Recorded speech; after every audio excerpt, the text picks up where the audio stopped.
السلام علیکم ورحمۃ اللہ وبرکاتہ نحمده ونصلی علی رسولہ الکریم اما بعد۔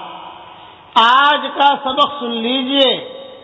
آج کے سبق کی سرخی ہے سورہ فاتحہ میں شفا ہے، اس پر ضرور عمل کیجئے۔ اب قصہ سنیے۔ بخاری شریف میں ایک قصہ آتا ہے کہ کچھ صحابہ ایک سفر میں ایک عرب قبیلے کے پاس سے گزرے، تو صحابہ کہتے ہیں کہ ہم نے ان سے درخواست کی بھئی ہمیں بھوک لگ رہی ہے، ہماری میزبانی کریں۔ قبیلے والوں نے انکار کر دیا۔ اب ہم جو بڑے پریشان تھے، خدا کی شان، وہیں ہم گاؤں کے باہر ٹھہرے ہوئے تھے، تو گاؤں کے جو سردار تھا ان کے سردار کو ایک بچھو نے ڈنک ماری، کسی بھی علاج سے اس کو صحت نہیں ہوئی۔ بالآخر وہ آپس میں کہنے لگے یہ مسافر جو آئے ہیں کچھ اچھے لگ رہے ہیں، ہمارے یہاں ٹھہرے ہوئے ہیں، شاید کوئی ایسا شخص موجود ہوگا جو اس کا علاج جانتا ہو۔ بالآخر یہ لوگ سارے کے سارے ہمارے پاس آئے، بھئی ہمارے چودھری کو جو ہے بچھو نے کاٹ لیا ہے، بہت پریشان ہے، ہم علاج کر رہے ہیں، کوئی فائدہ نہیں ہو رہا، تمہارے پاس اگر کوئی علاج ہو یا کوئی جھاڑ پھونک کرنے والا ہو تو بھیجو۔ جب ہمارے پاس وہ ضرورت لے کر آئے تو صحابہ کہتے ہیں کہ ہم نے کہا علاج تو ہم جانتے ہیں، لیکن چونکہ تم نے ہماری میزبانی نہیں کی نا، ہم علاج نہیں کریں گے۔ ہاں، اس شرط پر علاج کریں گے کہ یہ علاج کرنے کے بعد کچھ پیسہ دینا ہم کو، ہم مسافر ہیں، ہمیں ضرورت ہے پیسے کی بھائی۔ تو آخرکار چونکہ وہ چودھری تھے سب گاؤں والے، انہوں نے کہا کہ چلو آپ علاج کرو، فائدہ ہو جائے گا تو ہم جو ہے کچھ بکریاں دے دیں گے تمہیں۔ اس کے بعد ہمارے قافلے میں ایک صحابی جن کا نام حدیث شریف میں آتا ہے ابو سعید خدری رضی اللہ تعالیٰ عنہ، اس بیمار سردار کے پاس گئے اور سورہ فاتحہ پڑھ کر اس پر دم کر دیا۔ جب بھی گھر میں کوئی بیمار ہو سب سے پہلے سورہ فاتحہ پڑھ کے دم کرو، یہ میری نصیحت یاد رکھو۔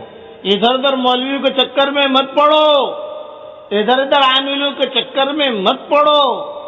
کوئی کہے گا کالی مرغی لاؤ، کوئی کہے گا کالا بکرا لاؤ، کوئی کہے گا اتنے پیسے دو، کوئی کہے گا میں یہ پانی فلاں جگہ سے لاؤ، خواہ کی پریشانی میں مبتلا ہوں گے۔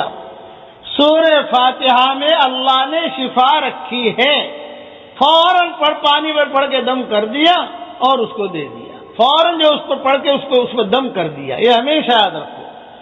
چنانچہ ابو سعید خدری رضی اللہ تعالیٰ عنہ نے سورہ فاتحہ پڑھ کر اس پر دم کر دیا، جس سے وہ اسی وقت شفا یاب ہو گیا، چنگا ہو گیا، چنگا منگا ایک دم دھڑلے سے اچھا ہو گیا۔ اب جب وہ اچھا ہو گیا تو وہ خوش ہوا۔ اب وعدے کے مطابق انہوں نے بکریاں بھی دی، سب ساتھی خوش ہو گئے۔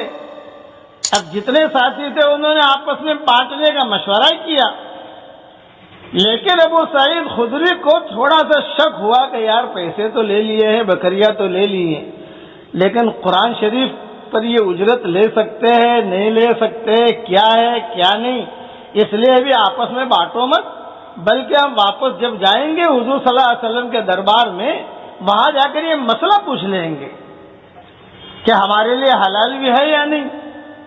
چنانچہ یہ جماعت ابو سعید خدری رضی اللہ تعالیٰ عنہ والی واپس آئی، حضور صلی اللہ علیہ وسلم کو سارا قصہ سنایا اور بکریاں بھی سامنے کھڑی کر دی کہ حضرت یہ بکریاں ملی ہیں، اب اتنا بتائیے کہ یہ جائز ہے کہ نہیں۔ یہ سن کر حدیث شریف میں آتا ہے حضور صلی اللہ علیہ وسلم ہنس پڑے۔ گزشتہ کل اللہ ہنسے تھے جو میں نے قصہ بیان کیا تھا، اور آج حضور ہنس پڑے، ایک دم سے ہنس پڑے، اور حضور نے پوچھا پہلے یہ بتاؤ تمہیں کیسے معلوم ہو گیا کہ سورہ فاتحہ میں شفا ہے، پہلے یہ بتاؤ۔ تو ابو سعید خدری نے جواب دیا، لمبی چوڑی حدیث ہے، مختصر وقت میں ساری حدیث کیا بیان کروں میں۔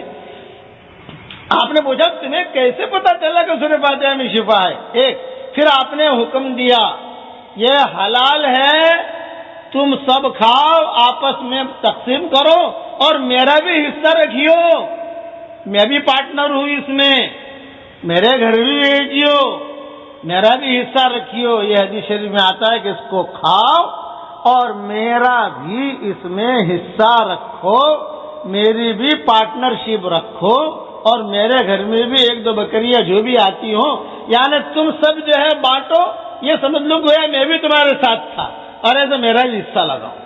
یہ حدیث بخاری شریف میں ہے، اس لیے یہ ذہن میں رکھو کہ سورہ فاتحہ میں اللہ نے شفا رکھی ہے۔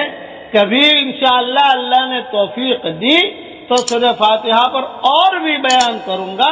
اب تو میری نصیحت اتنی یاد رکھو، گھر میں کوئی بھی بیمار ہو، بچہ بیمار ہے، یہ دوا کرنی ہے، لیکن سورہ فاتحہ پڑھ کے فوراً دم کر دیجئے، اور پھر پانی کی طرف اپنا منہ تھوڑا سا قریب کر کے سورہ فاتحہ پڑھیے، منہ دور نہیں، اس طریقے سے پڑھیے کہ آپ کے منہ کی ہوا جو ہے نا یہ پانی میں جائے، ایسا قریب کر کے، اور سورہ فاتحہ پڑھ کے دم کر دو، اللہ کی ذات سے امید ہے فوراً شفا ہو جائے گی۔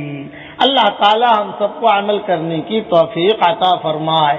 زیادہ عاملوں کے چکر میں، باپوں کے چکر میں، مولویوں کے چکر میں، تعویذوں کے چکر میں مت پڑو۔ قرآن میں اللہ نے شفا رکھی ہے، قرآن میں اللہ نے شفا رکھی ہے، اس لیے قرآن کو مضبوطی سے پکڑ لیجئے۔ اب پڑھیے میرے ساتھ، اللہم اشفنا واشف مرضانا، اے اللہ تو ہمیں شفا دے اور ہمارے سارے بیماروں کو شفا دے، آمین آمین۔ وآخر دعوانا ان الحمد للہ رب العالمین۔